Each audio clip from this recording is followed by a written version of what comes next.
यानी कि 18 महीने वाला जो कानून है वो मुताबिक बड़ियां दौड़ लगियां।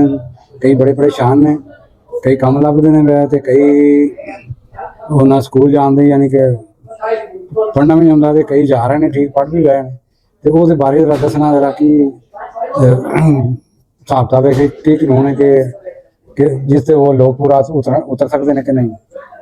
बिल्कुल जी, ਜਿਹੜਾ ਤੁਸੀਂ ਸਵਾਲ ਕੀਤਾ ਨਾ ਮੈਨੂੰ ਇਹ ਸਮਝ ਲੱਗੀ ਕਿ ਤੁਸੀਂ ਹੁਣ ਪੁੱਛ ਰਹੇ ਹੋ ਜਿਹੜਾ ਚਾਂਸ ਉਹ ਸਾਲ ਵੀਜ਼ਾ ਮਿਲਿਆ 104 ਸੀ ਉਹਨੂੰ ਅੱਗੇ ਫਰਲਾਂਗਨ ਕਰਾਉਣ ਲਈ ਜਿਹੜੀ ਕੰਡੀਸ਼ਨਾਂ ਨੇ ਉਹਦੇ ਅਸਲ ਲੋਕ ਪਰੇਸ਼ਾਨ ਨੇ।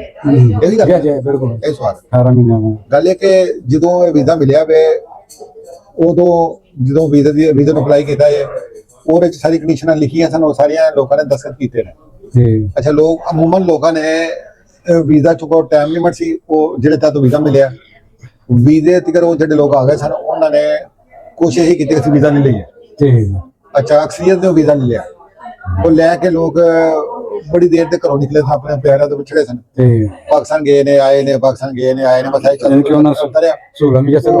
ਹਾਂ ਉਹ ਜਹਾਜ਼ ਦਾ ਸਫ਼ਰ ਹੀ ਰਿਹਾ। ਉਹਦੇ ਚ ਆ ਕੇ ਅਸਲ ਜਿਹੜੀ ਵੀਜ਼ਾ ਨੂੰ ਵਧਵਾਉਣ ਲਈ ਜਿਹੜੀ ਰੂਹ ਸੀ, ਜਿਹੜੀ ਮੇਨ ਚੀਜ਼ ਸੀ ਇੰਟੀਗ੍ਰੇਟ ਹੋਣਾ, ਮਤਲਬ ਲੈਂਗੁਏਜ ਸਿੱਖਣੀ, ਉਹ ਤੇ ਲੋਕਾਂ ਨੇ ਤੋਜਹ ਦਿੱਤੀ। ਉਹਨਾਂ ਨੇ ਕਿਹਾ ਕੋਈ ਗੱਲ ਨਹੀਂ, ਜਿਵੇਂ ਸਾਡੇ ਲੋਕਾਂ ਨੇ ਡੰਗ ਟਪਾਓ ਦੀ ਗੱਲ ਸੀ। ਇਹਦੇ ਲਈ ਸ਼ਰਤ ਲੈਂਗੁਏਜ ਬੜੀ ਅਹਿਮ ਸ਼ਰਤ ਬੁਨਿਆਦੀ ਕੰਮ ਜਰਮਨ ਵਿੱਚ ਬਿਲਕੁਲ ਹੋਣਾ ਕੰਮ ਤੋਂ ਮੁਰਾਦ ਹੈ ਕਿ ਤੁਸੀਂ ਆਪਣਾ ਖਰਚਾ ਆਪ ਚੁੱਕਦੇ ਹੋ, ਇਹ ਵੀ ਜ਼ਰੂਰੀ ਹੈ। ਤੀਸਰਾ ਪ੍ਰਾਈਵੇਟ ਹੋਣ, ਤੀਸਰੀ ਜਿਹੜੀ ਹੈ ਉਹ ਕਿਸੇ ਹੱਦ ਤੱਕ ਥੋੜਾ ਬਹੁਤਾ ਉਹ ਗੁੰਜਾਇਸ਼ ਨਿਕਲਦੀ ਹੈ, ਲੇਕਿਨ ਪਹਿਲੀਆਂ ਦੋ ਬੜੀਆਂ ਅਹਿਮ ਨੇ। ਅੱਛਾ, ਲੋਕੀ ਚੋਂ ਸਾਡੇ ਅਸੀਂ ਲੋਕ ਚੋਂ ਮੈਂ ਵੀ ਕੌਮ ਦਾ ਹਿੱਸਾ ਵਾ, ਅਸੀਂ ਲੋਕ ਤੋਜਹ ਨਹੀਂ ਦਿੰਦੇ। ਅਸੀਂ ਉਦੋਂ ਚੱਲੇ ਜਦੋਂ ਸਿਰ ਤੇ ਆ ਜਾਂਦੀ ਹੈ ਤੇ ਬਾਅਦ ਲੋਕਾਂ ਕੋਲ ਗਲਤੀਆਂ ਹੋਈਆਂ ਜਾਂ ਲੋਕਾਂ ਨੇ ਉਹਨਾਂ ਨੂੰ ਧੋਖਾ ਦਿੱਤਾ। ਉਹਨਾਂ ਦੇ ਇਮਤਿਹਾਨ ਵੀ ਦਵਾਏ ਨੇ, ਕਈ ਲੋਕਾਂ ਦੇ ਆਨਲਾਈਨ, ਕਈਆਂ ਦੇ ਸਕੂਲਾਂ 'ਚ ਇਮਤਿਹਾਨ ਦਵਾਏ ਨੇ, ਜਾਅਲੀ ਸੰਦਾ ਦਿੱਤੇ ਨੇ। ਹੋਰ ਇੱਥੇ ਤੇ ਕੰਮ ਉਹਦੇ ਨਾਲ ਬੜਾ ਨੁਕਸਾਨ ਹੋਇਆ, ਉਹਨਾਂ ਦਾ ਰੈਪੂਟੇਸ਼ਨ ਖਰਾਬ ਹੋ ਗਈ। ਬਹੁਤ ਸਾਰੇ ਕੈਂਸਲ ਹੋ ਗਏ, ਉਹਨਾਂ ਨੂੰ ਉਹਨਾਂ ਨੇ ਲੈਟਰ ਫੜਾਤੇ ਕਿ ਤੁਸੀਂ ਮੁੜ ਕੇ ਔਰ ਜਿਨ੍ਹਾਂ 'ਚ ਕੁਝ ਪੰਜਾਬ ਵੀ ਚੰਗੇ ਨੇ, ਜਿਹੜੇ ਮੇਰੇ ਇਲਾਕੇ ਨੇ ਕੁਝ ਬੰਦੇ ਲੋਕ ਵਾਪਸ ਚਲੇ ਗਏ ਨੇ, ਵਿਸਾਟ ਹੋ ਗਿਆ।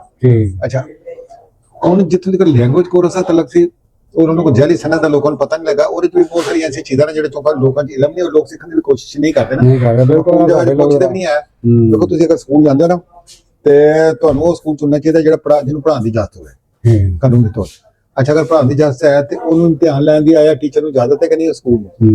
ਅੱਛਾ, ਲੋਕਾਂ ਨੇ ਇਸ ਤਰ੍ਹਾਂ ਦਾ ਇਜਾਜ਼ਤ ਤੋਂ ਬਗੈਰ ਹੀ ਕਰਕੇ ਨਾ ਤੇ ਉਹਨਾਂ ਦੇ ਪੇਪਰ ਭੇਜਤੇ ਤੇ ਉਹ ਸਰਟੀਫਿਕੇਟ ਆ ਗਏ, ਲੇਕਿਨ ਉਹ ਬਾਅਦ ਚ ਉਹ ਸਰਟੀਫਿਕੇਟ ਜਦੋਂ ਉਹ ਆਪਣਾ ਕਾਨੂੰਨੀ ਪੂਰੇ ਨਹੀਂ ਉਤਰੇ ਹੈ ਉਹ ਸਾਰੇ ਕੈਂਸਲ ਹੋ ਗਏ। ਅੱਛਾ, ਹੁਣ ਲੋਕ ਘਬਰਾ ਕੇ ਫਿਰ ਇੱਧਰ ਉੱਧਰ ਭੱਜਦੇ ਨੇ। ਬਿਹਤਰ ਇਹ ਹੈ ਕਿ ਜੋ ਜਿਨ੍ਹਾਂ ਲੋਕਾਂ ਕੋਲ ਇਹ ਗਲਤੀਆਂ ਹੋਈਆਂ ਨੇ ਉਹਨਾਂ ਨੂੰ ਲੋਕਾਂ ਨੇ ਧੋਖੇ ਕੀਤੇ ਨੇ ਪੂਰੀ ਤਰ੍ਹਾਂ ਪੂਰੀ ਡਾਕੂਮੈਂਟੇਸ਼ਨ ਕਰਨ, ਜਿਹੜੀ ਉਹਨਾਂ ਦੀ ਕਾਰਸਪੋਂਡੈਂਸ ਚੱਲੀ ਹੋ ਰਹੀ ਹੈ, ਸਕੂਲ ਦਾਖਲ ਹੈ ਉਹਦਾ ਸਬੂਤ, ਸਕੂਲ ਚ ਜਾਂਦੇ ਰਹੇ ਨੇ ਉਹਦਾ ਸਬੂਤ, ਇਮਤਿਹਾਨ ਦਿੱਤਾ ਹੋਵੇ, ਕਿਹਨੂੰ ਇਮਤਿਹਾਨ ਦਿੱਤਾ ਹੋਵੇ, ਕਿਹੜੀ ਜਗ੍ਹਾ ਇਮਤਿਹਾਨ ਸੀ, ਇਹ ਸਾਰੀ ਚੀਜ਼ਾਂ ਬੇਹੂਦੇ ਨੂੰ ਦੇਣ ਜਾਂ ਆਪਣੇ ਵਕੀਲ ਦੇ ਜ਼ਰੀਏ ਕਰਨ, ਆਪਣੇ ਡਾਕੂਮੈਂਟ ਉਹਨਾਂ ਦਾ ਮਾਮਲਾ ਸੁਧਰ ਸਕਦਾ ਹੈ। ਇਹ ਉਹਨਾਂ ਲੋਕਾਂ ਲਈ ਦੱਸਦੇ ਆ ਜਿਨ੍ਹਾਂ ਨਾਲ ਇਹ ਹੋ ਰਿਹਾ।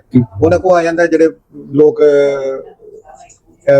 ਤੁਸੀਂ ਕਹਿ ਰਹੇ ਲੋਕ ਡਿਪੋਰਟ ਵੀ ਹੋ ਰਹੇ ਨੇ, ਉਹ ਜਾਂ ਲੋਕ ਪਰੇਸ਼ਾਨ ਨੇ ਤੇ ਲੋਕਾਂ ਨੂੰ ਤਾਂ ਚਾਹੀਦਾ ਸਰ ਕੰਮ ਇਸਰਾਇਲੀ ਮੌਕੇ ਦਾ ਫਾਇਦਾ ਉਠਾਉਂਦੇ ਜਾਂ ਉਹਨੂੰ ਉਠਾਉਣ, ਲੈਂਗੁਏਜ ਸਿੱਖਣ। ਪਹਿਲਾਂ ਕੋਈ ਹੋਰ ਹਾਲ ਨਹੀਂ, ਕੋਈ ਰਾਏ ਨਹੀਂ ਹੈ, ਕੋਈ ਕਿਸੇ ਕਿਸਮ ਦੀ ਰੱਤੀ ਜਿੰਨੀ ਰਾਇਤ ਨਹੀਂ ਹੈ।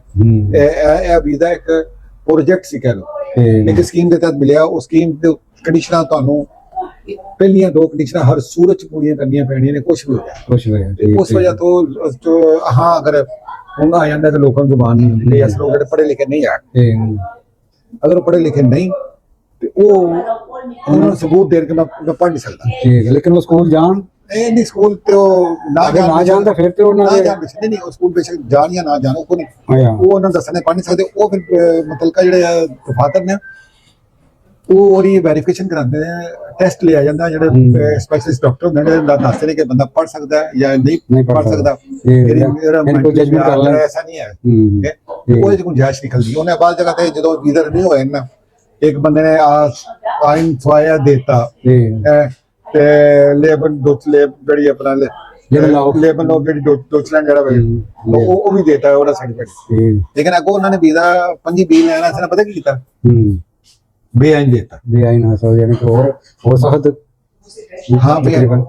ਅੱਛਾ, ਉਹ ਨਹੀਂ ਮੈਂ ਭੁੱਲ ਗਿਆ ਨਾਲ। ਅੱਛਾ, ਪਹਿਲੇ ਲੋਕਾਂ ਨੇ ਸਰਟੀਫਿਕੇਟ ਨਹੀਂ ਦਿੱਤੇ ਕਈਆਂ ਨੇ, ਆਇਨ ਆਸਵਾਏ ਲੇਬਨ ਇਨ ਦੋਚਲੈਂਡ ਬਿਲਕੁਲ ਨਹੀਂ ਦਿੱਤੇ। ਲੇਕਿਨ ਲੋਕਾਂ ਨੇ ਕੀ ਕੀਤਾ ਕਿ ਉਹਨੂੰ ਅਗਲਾ ਇਹ ਵੀਜ਼ਾ ਵਧਵਾਉਣ ਲਈ ਉਹਨਾਂ ਨੇ ਦੱਸਿਆ ਕਿ ਉਹਨਾਂ ਨੂੰ ਜ਼ਬਾਨ ਨਹੀਂ ਹੁੰਦੀ, ਉਹਨਾਂ ਕਹਾ ਚਲੋ ਠੀਕ ਹੈ। ਠੀਕ ਹੈ। ਲੇਕਿਨ ਜਦੋਂ ਅਗਰ ਵੀਜ਼ਾ ਲਾਇਸੈਂਸ ਲੈਣਾ ਸੀ, ਉਹਨੂੰ ਵਧਵਾਉਣ ਲਈ ਲੋਕਾਂ ਨੇ ਕੋਸ਼ਿਸ਼ ਕੀਤੀ ਕਿ ਸਾਨੂੰ ਵੀਜ਼ਾ ਲਾਇਸੈਂਸ ਮਿਲ ਜਾਏ ਤਾਂ ਕਿ ਬੱਚੇ ਬੁਲਾ ਲਈ, ਬੇਆਈਨ ਦਿੱਤਾ।